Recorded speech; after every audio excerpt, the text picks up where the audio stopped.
Hey guys, welcome back to my video. So today is day 2 for SSC CGL 2026. So basically ये 50 days का series होने वाला है जिसमें मैं अपनी स्टडी अपडेट देते रहूँगा डेली बेसिस पे। सो फर्स्ट ऑफ ऑल मैंने जो top 200 most repeated one word substitution थे उसको करा जो 200 थे, और आपके लिए 2 क्वेश्चन है। एक आप मीनिंग बताओगे आइक्नोक्लास्ट का मीनिंग क्या होता है, और सेकंड बताओगे इलीजी, ELEGY, इलीजी, एलर्जी नहीं इलीजी, ठीक है।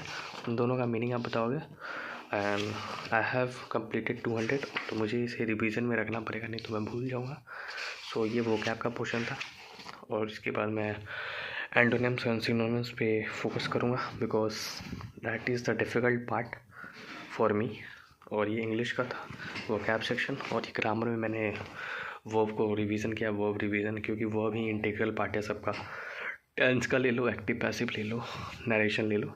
सो वर्ब इज़ ए वेरी की aspect of all those topics. So I revise this verb, मेरे हैंड रिटन नोट्स हैं इसके, और ये मैंने रानी मैम से करा है। जो रानी मैम का फाउंडेशन बैच है इंग्लिश का, यूट्यूब पे अवेलेबल है, वो आप कर सकते हो।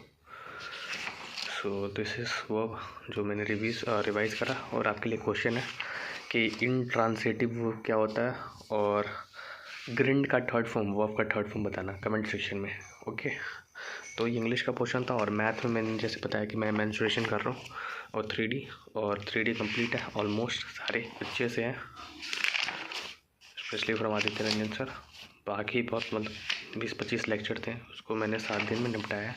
और रिमेनिंग टॉपिक लगे प्रिज्म और पिरामिड, तो ये बस 2-3 लेक्चर रह गए हैं, उसके बाद प्रेजेंटेशन कंप्लीट हो जाएगा। और मेरा फोकस है कि ट्री को किया जाए, नहीं तो ज्योमेट्री, इन दोनों में से कोई एक चैप्टर करूँगा, और वो अगले 5 या 4 दिन में कंप्लीट हो जाएगा जो को भी। और उसके साथ साथ में अर्थमेटिक मैथ में मैं रिवीजन कर रहा हूँ ratio, proportion, age and partnership. ये 4 टॉपिक एक साथ लेकर चल रहा हूँ, ratio, proportion, age and partnership, ये 4 टॉपिक। और उधर मैं एडवांस में कर रहा हूँ, और इधर अर्थमेटिक का रिविजन चल रहा है।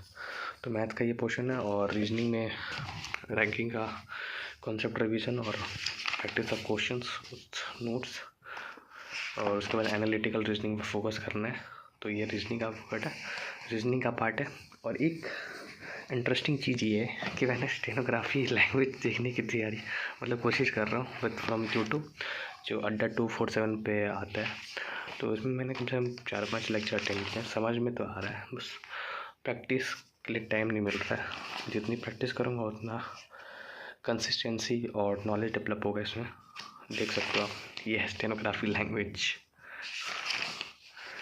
आप भी सीख सकते हो अगर चाहो तो, आपके पास अगर टाइम ना हो ऑफलाइन का, तो ऑनलाइन अवेलेबल है। So that's it.